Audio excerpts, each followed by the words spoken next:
ہم اکیلے government form کر سکتے ہوتے تو کوئی بھی جماعت نہیں چاہتی کہ اس کو اتحاد فارم کرنا ہو، مگر آئی پی پی ہمارے اتحادی ہیں، وہ اس میں ہمارے ممبرز ہیں، تو اس لیے as a result of that alliance ان کے لوگ کابینہ میں بھی موجود ہیں، ایم کیو ایم کے بھی موجود ہیں. تو دیکھیے وہ یقیناً ان کا ایک اپنا تجربہ ہے، ان کا موقع فرسٹ ہینڈ ایکسپیرینس کا ہوگا، وہ شیئر کریں گے، وہ ان کی ورژن ہوگی. بنیادی بات تو یہ ہے کہ اب آپ اس انویسٹیگیٹو رپورٹر نے وہی باتیں تفصیل میں لکھی ہیں جس کو پہلے ڈسمس کیا جاتا تھا کہ یہ پروپیگنڈا ہے، یہ باتیں ہیں. اب اس شخص کو کیا پڑھی ہے جس نے باہر بیٹھ کے یہ خبر لکھی، اور اس کی کیا آپ کا خیال ہے کہ وہ کسی کے کہنے کے اوپر اپنی ساری زندگی کی کریڈیبلٹی اس شخص کا، اوون بینٹ جونز خود بھی ایک ریناؤنڈ رپورٹر ہیں، ایک جرنلسٹ ہیں، اور اس کے علاوہ اکانومسٹ خود ایک ایسا جریدہ ہے جس میں یقیناً اوپینین ہوتے ہیں، مگر یہ ایک تفصیلی انویسٹیگیٹو رپورٹ ہے. تو سیکنڈلی اگر وہاں کوئی کسی قسم کی اس طرح کی بات ہوئی تو پھر وہاں قانونی چارہ جوئی بھی اچھی خاصی سخت ہوتی ہے یو کے کے اندر. جی تو اگر جی، اور آپ نے دیکھا اس کی کچھ مثالیں آپ کے سامنے ہیں کہ ہم جو قانونی چارہ جوئی کریں گے تو لیٹس سی وہاں کیا ہوتا ہے. اگر اس طرح کی کوئی پروف ہوتی ہے چیز تو پھر الٹیمیٹلی سامنے آ جائے گی. But at the same time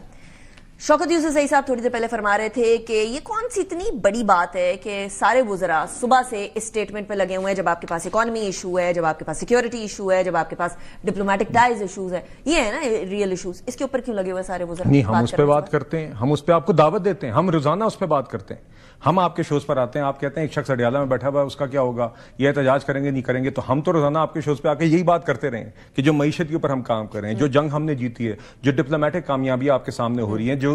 اس ملک کی سمت کو ہم درست ڈائریکشن میں اب لے کے جا رہے ہیں، اور آگے اس کو کس طرح آگے لے کے جانا ہے، اور اس میں سب کو اپنا حصہ ڈالنا چاہیے. جب ہم یہ باتیں کرتے ہیں تو آپ کہتے ہیں نہیں فلانا شخص، نہیں جی میرے کندھے کو نہ استعمال نہیں،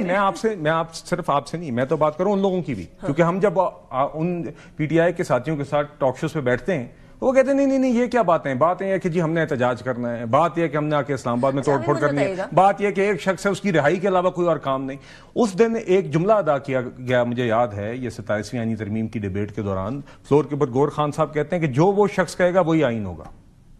ایسی سوچ رکھنے والے لوگ پھر آگے آ کے آئین اور قانون پر باتیں کرتے ہیں. اسد کیسر صاحب جیسا شخص اس دن آئین اور قانون پر لیکچر دے رہا تھا، وہی شخص جس نے اسپیکر کی کرسی پر بیٹھ کے اللیگلی نیشنل اسمبلی کو ڈیزالو کیا تھا، اور جس کی ریورسل 5-0 کی یونانیمس ڈیسیجن کے ساتھ سپریم کورٹ نے اس کو ریسٹور کیا تھا. تو ہم یہی بات کر رہے ہیں آپ سے. دیکھیے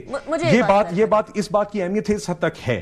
کہ ایک شخص جو اس ملک میں 4 سال مسلط رہا، اور آج بھی کچھ لوگ سمجھتے ہیں، ان کو گمراہ کیا گیا کافی لوگوں کو کہ یہ شخص یہ بڑا کوئی میرٹ پہ تھا، بڑا کام کرتا تھا.